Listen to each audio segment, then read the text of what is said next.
Good afternoon. आज हम हिंदी व्याकरण के अंतर्गत पढ़ेंगे धातु की परिभाषा और धातु रूप के बारे में हम जानेंगे। तो चलो हम देखते हैं धातु की परिभाषा क्या है और उसके रूप कौन कौन से हैं। तो सबसे पहले हम देखते हैं धातु। धातु क्या है? क्रिया के मूल रूप को धातु कहते हैं। किसी भी क्रिया का जो मूल होता है वो धातु कहलाता है। दूसरे शब्दों में धातु क्रियापद के उस अंश को कहते हैं जो किसी क्रिया के प्रायः सभी रूपों में पाया जाता है। तात्पर्य यह है कि जिन मूल अक्षरों से क्रियाएं बनती हैं उन्हें धातु कहते हैं। पढ़, जा, खा, लिख आदि ये सारी जो क्रियाएं होती हैं वो उनमें जो शब्द लगा दिए जाते हैं वो धातु कहलाते हैं। जैसे उदाहरण पढ़ ना, यहाँ पे ना धातु लग गया है तो क्रिया को ले इसमें ना प्रत्यय है जो मूल धातु पढ़ में लगा है। इस प्रकार पढ़ना क्रिया की धातु पढ़ है। इसी प्रकार खाना क्रिया खा धातु में ना प्रत्यय लगाने से बनी है। जैसे खा ना, तो ना प्रत्यय लगाने से क्रिया की धातु बनी है। अब सामान्य क्रिया क्या है? क्रिया के मूल रूप अर्थात धातु के साथ ना जोड़ने से क्रिया का सामान्य रूप बनता है। जैसे पढ़ धन ना बराबर पढ़ना, लिख धन ना बराबर लिखना, जा धन ना बराबर जाना, खा धन ना बराबर खाना। तो इस तरह से जो ना प्रत्यय लगने से जो रूप बनते हैं वो धातु रूप कहलाते हैं। आगे हम देखते हैं कि धातु के कौन कौन से भेद होते हैं। तो व्युत्पत्ति अथवा शब्द निर्माण की दृष्टि से धातु 5 प्रकार की होती है। पहला है मूल धातु, दूसरा है यौगिक धातु, तीसरा नाम धातु, चौथा मिश्र धातु और पांचवा अनुकरणात्मक धातु। अब हम एक एक को एक्सप्लेनेशन के साथ देखेंगे, पूरा ब्रीफली देखेंगे। तो मूल धातु क्या है? मूल धातु स्वतंत्र होती है, यह किसी दूसरे शब्द पर आश्रित नहीं होती। जैसे खा, देख, पी इत्यादि। मतलब यहाँ पे मूल धातु का अर्थ क्या है कि ये कोई भी प्रत्यय लगाने से नहीं बनता है। ये जो है क्रिया वही क्रिया हमारे समक्ष रखी जाती है, वो मूल धातु के अंतर्गत आता है। अब यौगिक धातु क्या है? तो यौगिक धातु किसी प्रत्यय के योग से बनती है। जैसे खाना से खिला, पढ़ना से पढ़ा। इस प्रकार धातुएं अनंत हैं। कुछ एकाक्षरी, 2 अक्षरी, 3 अक्षरी, 3 अक्षरी और 4 अक्षरी धातुएं होती हैं। इस तरह से मतलब यौगिक धातु क्या है? एक तरह से हम समझ लें तो खाना को किसी दूसरे शब्दों में खिलाना।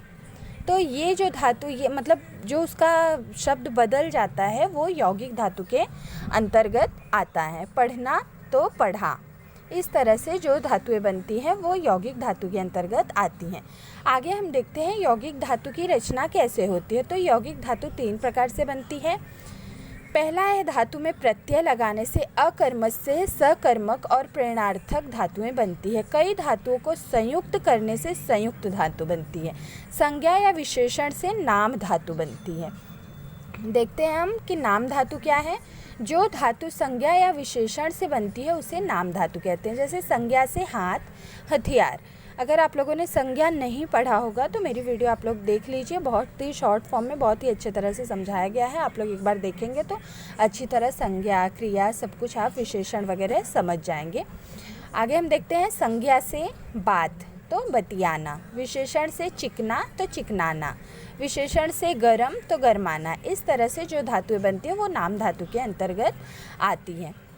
अब मिश्र धातु क्या है? जिन संज्ञा विशेषण और क्रिया विशेषण शब्दों के बाद करना या होना जैसे क्रियापदों के प्रयोग से जो नई क्रिया धातुएं बनती है उसे मिश्र धातु कहते हैं। जैसे होना या करना तो काम करना, काम होना, देना, पैसा देना, उधार देना, मारना, गोता मारना, डिंग मारना, लेना, काम लेना, खा लेना, जाना, चले जाना, सो जाना, आना, किसी का याद आना, नज़र आना। इस तरह से जो धातुएं बनती है वो मिश्र धातु के अंतर्गत आती हैं।